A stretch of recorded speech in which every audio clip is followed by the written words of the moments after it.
मन देखन तो भाई पर्वत सर में किरे किरे घर लाड करे जिन्हें वो पक्को भरोसा है कि शाम राम आत न घरे जाओ रात वो तो आदि जाओ जिते जाओ जिते पर घर रोटियां दे वो जिन्हें पक्को भरोसा है वे दो ही हाथ उबा करो जिन्हें कच्चो वे वो एक ही कर जो भाई हो मैं देखो लारे टेट लारे थे कई तो घर वालन राजी करने वास्ते उबा कर लिया। अब मुट्ठी बंद करो और बोलो भारत माता की। ए मन चाले एक ही कोनी उबा करे आंठा है कि माने आज रोटी मिलनी मुश्किल है मान जी ने भी कौन मिले। देखो भाई एक बात मैं जानू सतीश जी अबार कहता कि पर्वत सी भीड़ इकट्ठी हुई। मैं मान सिंह साहब नागौर में भीड़ क्यों इकट्ठी हुए कह तो भीड़ बेड़ी वे जब मन में कोई हूस वे जद वे तो राजी वे आपके तो करना और क्या भीड़ बेड़ी वे कोई मन में दोहराई वे तो नागौर में तो भीड़ कहीं है कि रड़क काटने वास्ते बेड़ी होया करे मारी तो आपन तो रड़क काटने ने बेड़ा हो कांग्रेस की रड़क काटनी है कि नहीं काटनी है पूरी जोरों बोलो काटनी है कि नहीं काटनी है। भारतीय जनता पार्टी द्वारा राजस्थान के चारों कोनों से एक साथ राजस्थान के सभी 200 विधानसभा क्षेत्रों में जनता के आक्रोश को परिवर्तन के संकल्प में परिवर्तित करने के लिए रथ लेकर के घूम रही इन यात्राओं के आज पर्वत सर के इस स्वागत सभा में मंच पर उपस्थित भारतीय जनता पार्टी के पूर्व प्रदेश अध्यक्ष उपनेता प्रतिपक्ष और छात्र राजनीति की समय से मेरे बड़े भाई रहे आदरणीय डॉक्टर सतीश पूनिया जी मंच पर उपस्थित भारतीय जनता पार्टी के आदरणीय जिलाध्यक्ष परिवार के मुखिया मेरे नाम राशि आदरणीय गजेंद्र सिंह जी ऑडिट आदरणीय राजेंद्र गहलोत साहब आदरणीय जोगेश्वर जी गर्ग आदरणीय जगबीर छाबा साहब आदरणीय विजेंद्र पूनिया जी मंच पर उपस्थित सभी भारतीय जनता पार्टी के वरिष्ठ दायित्ववान कार्यकर्ता बंधु मंच पर उपस्थित सभी जनप्रतिनिधिगण इस यात्रा का प्रभार लेकर के साथ चलने वाले सभी दायित्ववान कार्यकर्ता बंधु इस विशाल सभा को आयोजित करने वाले इस पर्वत सर का दिल जिसके लिए धड़कता है ऐसे आदरणीय मान सिंह जी के निसरिया साहब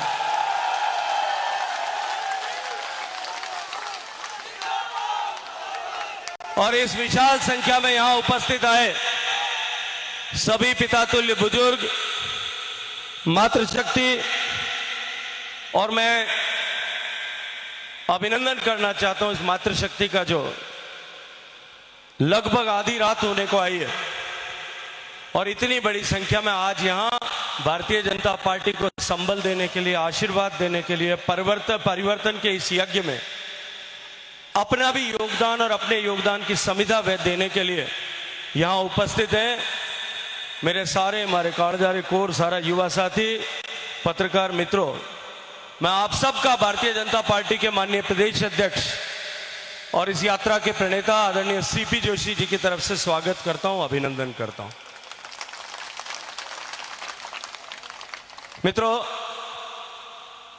देश में दो तरह की सरकारें काम चल रही और आज हमको फर्क यहां महसूस करना पड़ेगा कि किन दो तरह की सरकारें काम करती। एक नरेंद्र मोदी जी के नेतृत्व में देश में भारत की सरकार काम कर रही है भारतीय जनता पार्टी की सरकार काम कर रही है जो पार्टी का विजन पार्टी का दर्शन है उस दर्शन के साथ में गरीब आदमी के जीवन में परिवर्तन लाने के लक्ष्य को लेकर के विभिन्न योजनाओं के माध्यम से काम करती गरीब आदमी के जीवन में परिवर्तन ला करके उसको मूलभूत आवश्यकताओं की चुनौतियों से बाहर निकालने के लिए काम करती है। पिछले 9.5 साल में जिसने जो योजनाएं लागू की उन योजनाओं के माध्यम से देश के 13.5 करोड़ लोगों को गरीबी की रेखा से बाहर निकालने का पुण्य अर्जित करने वाली सरकार काम कर मैं योजनाओं के बारे में विस्तार से चर्चा आज नहीं कर पाऊंगा। उन वास्ते तो मान जी एक दिन अट जागरण राख दीगा आप जागरण करा हनुमान जी रो बालाजी रो करा माता जी रो करा कोई जागरण करा कदे कदे रामदेव जी रो भी करा हमारा आने वाला है बीज दसम रे बीच में जागरण करा जो ना अपन कहीं कहीं चाहिए भाई भजनी चाहिए 5-6 रात जगह जब वहां पेटी बाजो चाहिए एक ढोलक चाहिए एक नगारा बजाने वाला चाहिए 4-5 झिंझिया बजाने वाला चाहिए 2-4 मंजीरा बजाने वाला चाहिए 3-4 हुंकारा चाहिए एक वो मोटोड़ो बाजो चाहिए मैंने कहीं क्या मैंने ठानी कहीं क्या ऑर्गन एक वो 2 डंडियां टप टप टप टप बजावे वो भी चाहिए। जब जा रहा पर रात 10 बजे जागरण शुरू करा सुबह 6 बजे खत्म है। सुबह ओम जय जगदीश अरे 6 बजे करा कि नहीं करा बोलो भाई करा कि नहीं करा। लेकिन जागरण आजकल सामान्य थे मैं तो क्योंकि अब राजनीति में हूं वोट पक्का करने वास्ते दिन में फिर रात जागरण नाम जाऊं भाई हाथ जोड़ी करा मारे भाई जागरण में आ गया था देख हाजिरी लगाऊ जागरण में मैं अमूमन देखूं कोई मारे छाबा साहब जरा बुजुर्ग आदमी बहन जाने घरे नींद नहीं आवे कोई जोगेश्वर जी जरा रे ए रात उठे बैठा रहे बाकी सब रात टाबर तो घरे जा सो जाए 12 बजे तक निट कोई बैठा रहे पचे तो कोई नहीं ला दे। लेकिन मान सिंह साहब एक बात जिम्मेदारी के साथ मैं कहता हूं एक दिन यहां आप मोदी जी के योजनाओं का जागरण रख लीजिएगा। न पेटी बाजा चाहिएगा न भजन गाने वाले चाहिएंगे न माइक न बेटी बाजा चाहिएगा न ढोलक चाहिएगी न नगारा चाहिएगा न झींझा चाहिएगा न मंजीरा चाहिएगा न ऑर्गन चाहिएगा न कोई और वाद्य यंत्र चाहिएगा। एक माइक लगा दीजिएगा। जिम्मेदारी के साथ मैं कहता हूं कि रात भर आपको जागरण करूंगा रात भर अकेला और उसमें मेरा कोई किसी तरह का अभिमान नहीं है। मोदी जी के जागरण में एक बात जिम्मेदारी के साथ मैं और कहता हूं 8 साल की उम्र से लेकर के 80 साल की उम्र तक का जो उस जागरण में आ गया वो रात को पलक नहीं झपका सकेगा वहां से उठ करके जा नहीं सकेगा। और केवल इतना नहीं है मोदी जी की योजनाओं के उस जागरण में रात को जो घर पे सो रहे होंगे ना भाई साहब अपनी पत्नी के साथ में वो भी उठ करके बैठ जाएंगे और छत पर डागला माथे बैठ रहे भी जागरण ने सुनी रात क्योंकि उनके जीवन में कहीं ना कहीं परिवर्तन लाने के लिए और देश का सम्मान बढ़ा करके उनके स्वाभिमान को बढ़ाने का काम माननीय नरेंद्र मोदी जी ने किया। गरीब को घर मिले गरीब को गैस का चूल्हा मिले और घर में बिजली हो और घर में शौचालय और घर में बैंक का खाता मिले हर गांव तक सड़क पहुंचे हर गांव तक इंटरनेट पहुंचे वहां से लेकर के हिंदुस्तान चांद पर पहुंचे वहां तक देश का स्वाभिमान और सम्मान बढ़ाने का काम नरेंद्र मोदी ने किया। गरीब आदमी के जीवन में परिवर्तन लाने के साथ साथ में निर्भय होकर के देश की रक्षा करने का कि देश की रक्षा के साथ देश के स्वाभिमान के साथ देश की सीमाओं के रक्षा के साथ किसी तरह का कोई समझौता नहीं करेंगे। ये नरेंद्र मोदी जी ने इस संकल्प के साथ में काम किया। पिछला 10 साल उससे पहले 2004 से लेकर के 14 तक और उससे पहले भी देश में 71 की लड़ाई के बाद में हमेशा ही यहां देश में आतंकवादी घटनाएं होती थी। अभी सतीश जी कह रहे थे कि इस पर्वतसर का बेटा जो है कोई ऐसा गांव नहीं होगा पर्वतसर में जिस गांव के बाहर एक शहीद की मूर्ति जिसके बाहर सामने से निकलते ही श्रद्धा के साथ सैल्यूट करने का मन होता है ऐसी मूर्ति हर जाति समाज के व्यक्ति की नहीं लगी होगी। जिसने इस देश की सीमाओं की रक्षा के लिए जिसने इस देश में कश्मीर देश का अभिन्न अंग बना रहे उसके लिए अपना खून उस कश्मीर की घाटी में जाकर के नहीं बहाया हो या आतंकवादियों से लोहा लेते हुए अपने आप को देश के लिए कुर्बान नहीं किया होगा। ऐसा कोई गांव नहीं होगा और ऐसा कोई गांव नहीं होगा जिसमें ऐसा कोई शहीद नहीं हुआ होगा। कितनी घटनाएं होती कभी जम्मू के रघुनाथ मंदिर पर हमला होता था कभी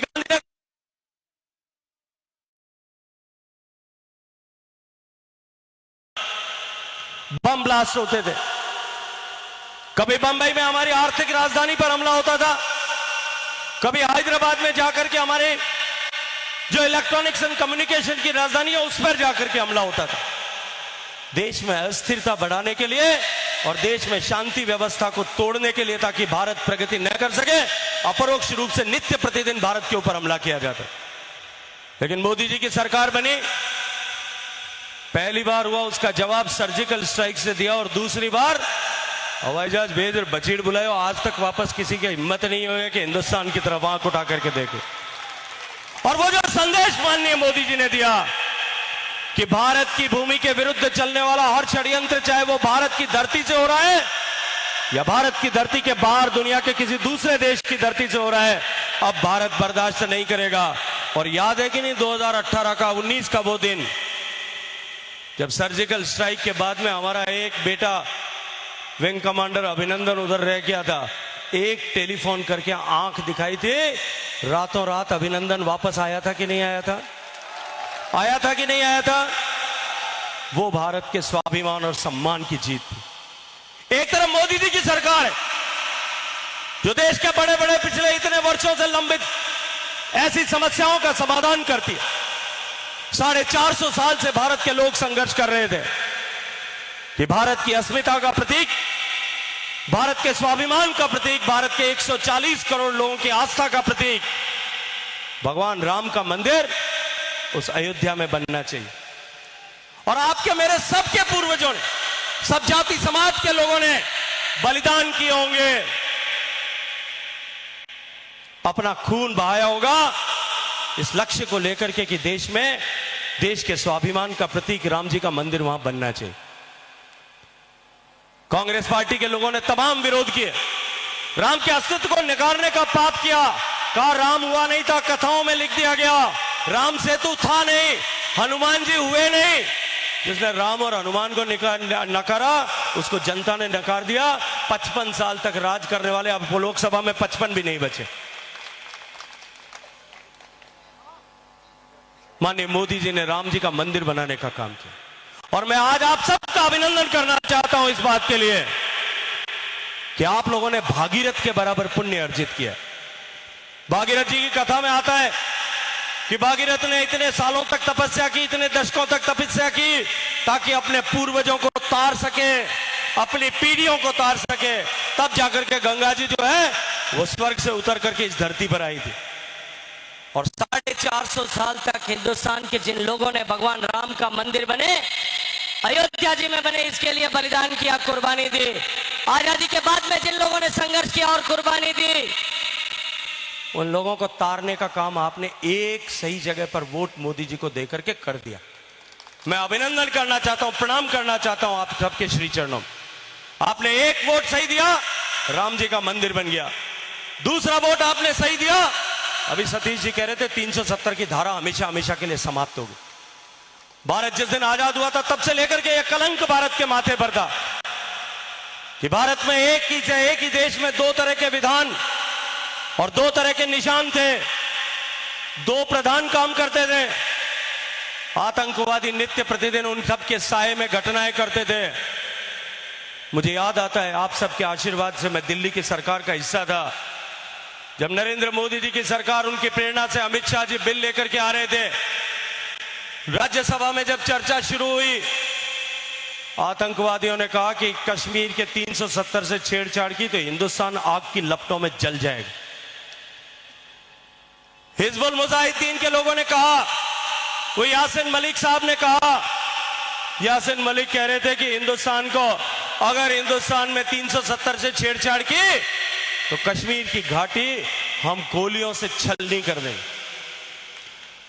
महबूबा मुफ्ती सईद ने कहा कि अगर कश्मीर की 370 से छेड़छाड़ की तो हम कश्मीर का दरवाजा पाकिस्तान अधिकृत कश्मीर के मुजफ्फराबाद की तरफ खोल देंगे। मैंने कहा कि तुम्हारे पिताजी का राज है क्या? ये नरेंद्र मोदी का भारत है।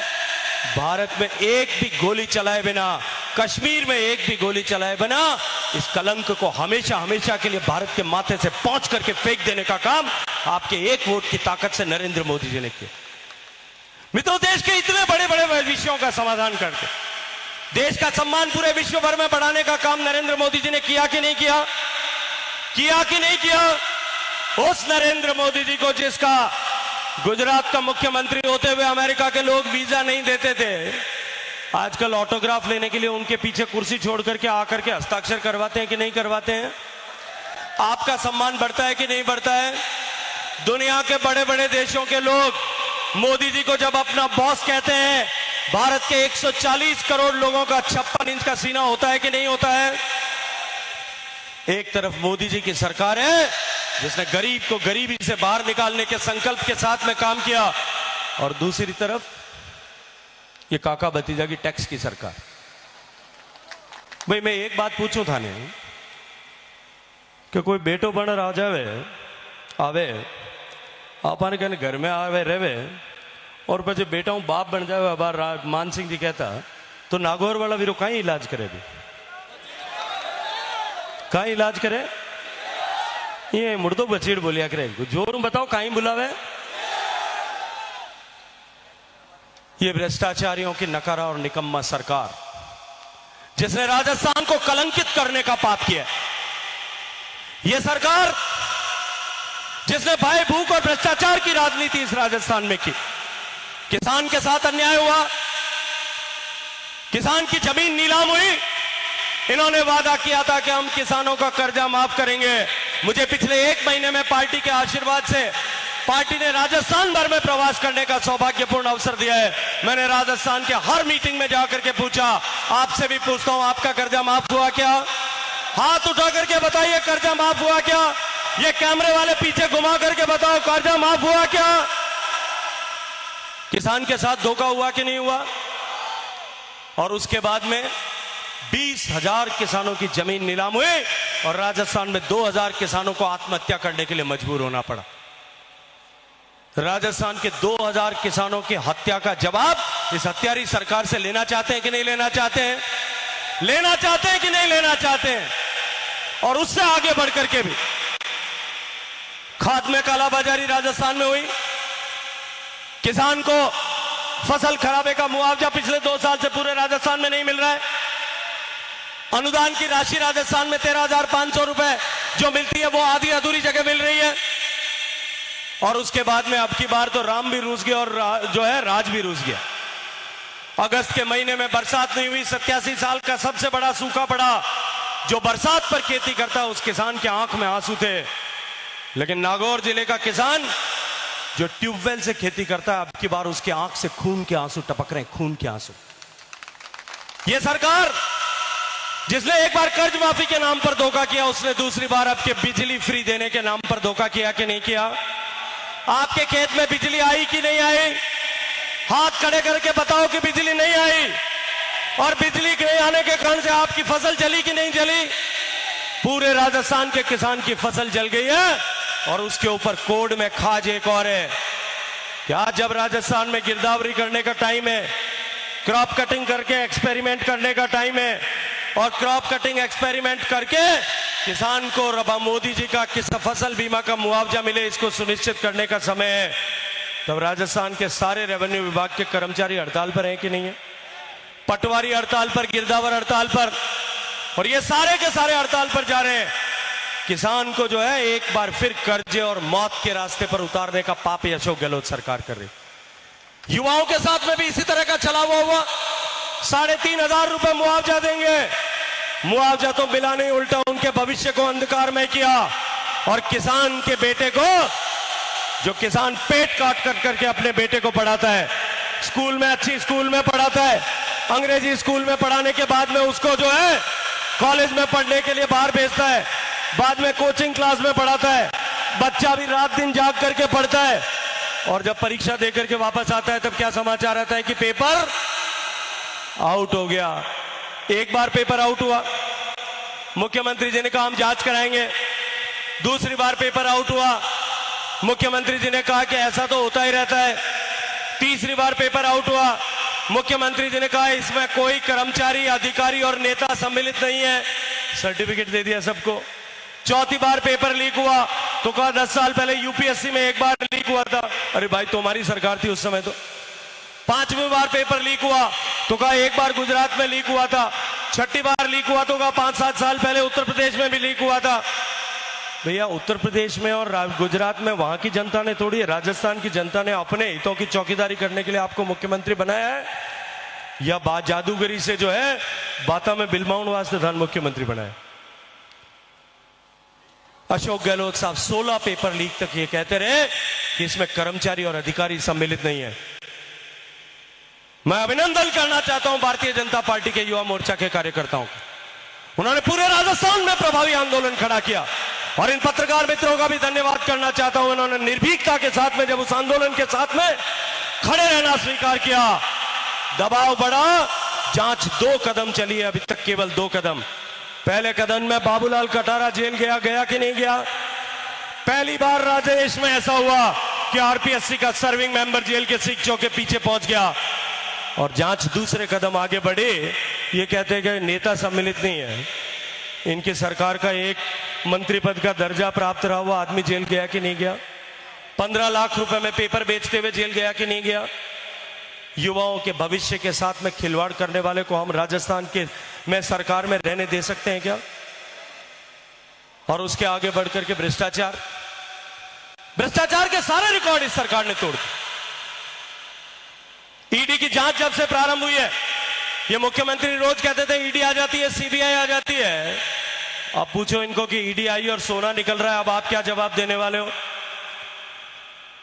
अलमारियों से किलोग्राम के किलोग्राम सोने के बिस्किट निकल रहे हैं, करोड़ों रुपए पकड़े जा रहे हैं। और राजस्थान की सरकार ने राजस्थान में भ्रष्टाचार में कीर्तिमान तो बनाया ही, भ्रष्टाचारियों को संरक्षण देने में भी देश में पहला प्रदेश अगर कोई 1 नंबर का बना है तो वो राजस्थान बना। इसी तरह के हालात हमारे परबतसर में। एक दिन मैं इस रोड से जा रहा था, मान सिंह साहब मिले, रोड पर खड़े थे। मैंने पूछा, मान सिंह जी यहाँ सड़क पर क्यों खड़े हो? तो कहा कि साहब यहाँ पर सड़क बन रही है, हम गुणवत्ता देखने के लिए आए। मुझे कहा एक बार जोर उपंग ने एडी ठपकारो, एडी ठपकारी से लेवड़ो तो फोटो बाहर आएगी। ये भ्रष्टाचारियों की सरकार को जो है वो राजस्थान में सरकार में रहने देना है क्या? उसको उखाड़ फेंकना है कि नहीं फेंकना है? ये जो राजस्थान की नकारा निकम्मा सरकार है, उसको भगाने के लिए हम परिवर्तन की यात्रा लेकर के निकले। लेकिन इतना सभी अगर होता तो शायद राजस्थान के लोगों के मन में वो आक्रोश न होता। जो तुष्टीकरण का पाप इन्होंने किया है, उसके कारण से आज राजस्थान के 8 करोड़ लोग जो हैं, राजस्थान के 8 करोड़ लोग उसके कारण से गुस्से में, आक्रोश में। इस सरकार ने बहुसंख्यक समाज की मानसिकता को कमजोर करने के लिए, तोड़ने के लिए, करौली में दंगा हुआ, भगवान राम जी का जुलूस निकल रहा था रामनवमी का, उस पर पत्थर फेंके गए, उस पर तेजाब के, एसिड के बम फेंके गए, पेट्रोल के बम फेंके गए, और उसके ऊपर पथराव करने के बाद में जब लोग तितर बितर हुए, दुकानों को आग लगाई गई, लूटा गया, मोटरसाइकिलें तोड़ी गई, कारें तोड़ी गई, कारों को आग लगाई गई। लेकिन सरकार ने मुकदमा दर्ज करने में तुष्टीकरण किया, जांच में तुष्टीकरण किया, गिरफ्तारी में तुष्टीकरण किया, जमानत में तुष्टीकरण किया, मुआवजे में तुष्टीकरण किया। उसका फायदा जो है सिला ये मिला कि भीलवाड़ा में जाकर के दंगा हुआ। मैंने अभी सिरोही में इस बात पर भाषण दिया, मुझे ऊपर सिरोही में एक मुकदमा दर्ज हुआ कि आपने जो है भावनाएं भड़काने का काम किया। मैं सत्य बोलता हूं, उससे अगर किसी की भावनाएं भड़की है तो मैं भड़काने का दोषी हूं, और 1000 बार ये सत्य जो है राजस्थान की जनता के सामने करूंगा। भीलवाड़ा में दंगा हुआ, दोबारा भीलवाड़ा में दंगा हुआ, जोधपुर में दंगा हुआ, और जब इन दंगाइयों के साथ में तुष्टीकरण सरकार ने किया, इनको मक्खन लगा हुआ हाथ फेरने का काम किया, उसका सिला ये मिला कि उदयपुर में कन्हैयालाल टेलर की गर्दन काट करके धड़ से अलग कर दी गई। और फिर इस राजस्थान में नारे लगे, उन नारों को लेकर के राजस्थान का बच्चा बच्चा आक्रोशित हुआ। यह तुष्टीकरण की सरकार, एक तरफ मोदी जी की सरकार भगवान राम का मंदिर बनवाती है, ये राम दरबार को क्रेन लगा करके ढहाने का पाप करते हैं। एक तरफ मोदी जी की सरकार काशी विश्वनाथ में जाकर के मंदिर का पुनरुद्धार करती है, कॉरिडोर बनाती है, उज्जैन में महाकाल लोक बनाती है, केदारनाथ में केदार बाबा का मंदिर का पूरा परिसर का पुनर्निर्माण करती है। और ये अशोक गहलोत सरकार 400 साल पुराने शिव मंदिर को अलवर में तोड़ करके उसके शिवलिंग को ड्रिल मशीन से तोड़ करके टुकड़े टुकड़े करने का पाप करती है। ऐसी पापी सरकार को हम सरकार में रहने दे सकते हैं क्या? पूछना चाहता हूं, रहने दे सकते हैं क्या? और इससे आगे बढ़ करके भी एक कवि कहता है कि कंधों से चौड़ी छाती नहीं होती और धर्म से बढ़कर के जाति नहीं होती। अब की बार इन्होंने हमारे धर्म को ललकारने का पाप किया। ये जो संगठन बना है घमंडिया अलायंस, देश में ऐसे सारे लोग जो मोदी को हटाना चाहते हैं और देश के बाहर ऐसी सारी ताकतें जो मोदी के नेतृत्व में बढ़ते हुए भारत की ताकत को कमजोर करना चाहते हैं, वो सारे एक हो गए। एक दारू का घोटालेबाज है, एक जमीन का घोटालेबाज है। सिर्फ 10 मिनट बचे हैं भाई साहब, 10 बजने में, आप चिंता मत करो। एक दारू का घोटालेबाज है, मैं 10 मिनट में खत्म कर दूंगा, 10 बजते ही, आप चिंता मत करो। एक दारू का घोटालेबाज, एक जमीन का घोटालेबाज, एक चारे का घोटालेबाज, एक नौकरी का घोटालेबाज।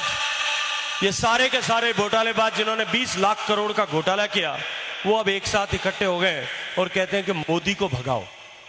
मोदी कहता है देश को आगे बढ़ाओ, ये कहते हैं मोदी को हराओ। आप मोदी को हारने दोगे क्या? आप मोदी को हारने दे सकते हो क्या? इस घमंडिया संगठन ने अब एक नया राग छेड़ा है। इस घमंडिया संगठन के एक सबसे ताकतवर नेता हैं, तमिलनाडु के मुख्यमंत्री हैं, उनका बेटा उदयनिधि स्टालिन। वो ये कहता है कि सनातन जो है ये कैंसर के जैसा, डेंगू के जैसा, मलेरिया के जैसा और एड्स के जैसी बीमारी है। इस सनातन धर्म को जल्दी से खत्म करना चाहिए। ये खड़गे साहब जो कांग्रेस पार्टी के राष्ट्रीय अध्यक्ष हैं, ये खड़गे साहब कहते हैं कि सनातन मजबूत जी, अगर मोदी जीता तो सनातन जीत जाएगा, मजबूत हो जाएगा। इस सनातन को कमजोर करना है। खड़गे साहब का बेटा कहता है, प्रियांक खड़गे जो मंत्री है कर्नाटक में, कि ये सनातन जल्दी से जल्दी कमजोर होना चाहिए, समाप्त होना चाहिए। चिदम्बरम साहब कांग्रेस के बड़े नेता, देश के बड़े वकील, देश के गृह मंत्री रहे, देश के वित्त मंत्री रहे, देश के विदेश मंत्री रहे, उनका बेटा जो एमपी है वो कहता है कि ये बिल्कुल सही बात है, सनातन समाप्त होना चाहिए। मैं आज आप सबसे एक बात पूछना चाहता हूं, जिस सनातन को हमारे पूर्वजों ने अपने माथे दे देकर, जिन माओं ने अपने बेटों को जो है कुर्बान करके, जिन पत्नियों ने अपने सुहाग को कुर्बान करके, जिन बहनों ने अपने भाई, अपने राखी को कुर्बान करके जिस सनातन को हजारों हजार साल तक जिंदा रखा, क्या हमारा डीएनए इतना कमजोर हो गया है कि हम उस सनातन को मरने देंगे, समाप्त करने देंगे? मैं पूछना चाहता हूं, करने देंगे क्या? इस सनातन को मिटाने के लिए 2000 साल में कितनी आंधियां आई, कितने तूफान आए, कितनी तरह के आक्रांत आए, वो हमको नहीं मिटा सके। जो गौरी नहीं कर सके, खिलजी नहीं कर सके, जो अलाउद्दीन खिलजी नहीं कर सके, मोहम्मद गौरी नहीं कर सके, औरंगजेब नहीं कर सके, वो इनको करने दोगे क्या? इनको करने दे सकते हो क्या? जिसने हमारे धर्म पर चोट की है और चोट पहुंचाई है, उसका हिसाब किताब पूरी तरह से बराबर करना है कि नहीं करना है? उसको करने का जो है वो पहला मौका, पुराने जमाने में लड़ाई होती थी तो सेना में हरावल के दस्ते में कौन रहेगा, सबसे आगे कौन रहेगा, इसको लेकर के एक कंपटीशन होता। अब की बार ये सौभाग्यपूर्ण अवसर जो है हम राजस्थान के लोगों को मिला है। 2024 के चुनाव में मोदी जी की सरकार जब बनने के लिए, तीसरी बार बनाने के लिए चुनाव होगा, तो पूरा देश जो है इन सनातन का विरोध करने वालों के विरुद्ध मतदान करेगा। लेकिन उसका सेमीफाइनल और पहला सेमीफाइनल खेलने का सौभाग्य हम राजस्थान के लोगों को मिला है। इस विधानसभा के चुनाव में, इस सेमीफाइनल में इनको जवाब देना चाहते हो कि नहीं देना चाहते हो? इन भ्रष्टाचारियों को उखाड़ फेंकना चाहते हो कि नहीं चाहते हो? इन किसान विरोधी सरकार को उखाड़ फेंकना चाहते हो कि नहीं चाहते हो? इस युवा विरोधी सरकार को उखाड़ फेंकना चाहते हो कि नहीं चाहते हो? इस दलित विरोधी सरकार को उखाड़ फेंकना चाहते हो कि नहीं चाहते हो? इस महिला विरोधी सरकार को उखाड़ फेंकना चाहते हो कि नहीं चाहते? वो राजस्थान जिसकी पहचान पन्नाधाय से थी, गौराधाय से थी, कर्माबाई के खींच से थी, रानाबाई के खींच से थी, जिस पर राजस्थान की पहचान रानी पद्मावती के जौहर से थी, रानी रंगादे के जौहर से थी, उस राजस्थान के मुंह पर कालिक पोत करके उस राजस्थान को देश की बलात्कार की राजधानी बनाने का पाप इस सरकार ने किया है कि नहीं किया? किया है कि नहीं किया? ऐसी कलमुई सरकार को हम सत्ता में रहने दे सकते हैं क्या? उखाड़ फेंकना है कि नहीं फेंकना है? हर एक उस मां, हर एक उस बेटी, हर एक इस बहन जिन 2 लाख महिलाओं के साथ में अपमानजनक व्यवहार हुआ है, जिन हजारों महिलाओं के साथ में दरिंदगी हुई है, वो 19 बेटियां, वो 19 बहनें जिनके साथ में प्रतिदिन इस राजस्थान में दरिंदगी होती है, बलात्कार की घटना होती है, उस हर एक बहन के, हर एक बेटी के आंसू का हिसाब किताब करने की जिम्मेदारी आपकी और मेरी है कि नहीं है? कौन करेगा उसका हिसाब किताब? जो हिसाब किताब करना चाहते हैं वो दोनों हाथ उठाएं, भुजाओं को ताने, मुट्ठी बंद करें और संकल्प करें कि इस आपदाई सरकार को, इस महिला, किसान और दलित विरोधी सरकार को, इस भ्रष्टाचारी सरकार को उखाड़ फेंकने तक न रुकेंगे, न थकेंगे, न थमेंगे, न बटेंगे, न झुकेंगे, न बिकेंगे, न टूटेंगे। और बोलिए भारत माता की, भारत माता की, भारत माता की। बोलो जय जय श्री राम, जय जय श्री राम, जय जय श्री राम। बहुत बहुत धन्यवाद सर। मैं गजेंद्र सिंह जी ऑडिट जिला अध्यक्ष से निवेदन करना चाहूंगा, आए हुए सभी का आभार प्रकट करें। सब गजेंद्र सिंह जी ऑडिट। अब 10 बज गया, माइक बंद कर दो 10 बजे। अब सभी का बहुत बहुत आभार, बहुत बहुत धन्यवाद जिन लोगों ने यहाँ पर आकर इस कार्यक्रम को स्वर्णिम बनाने का यह अवसर दिया। आप सभी का बहुत बहुत स्वागत, बहुत बहुत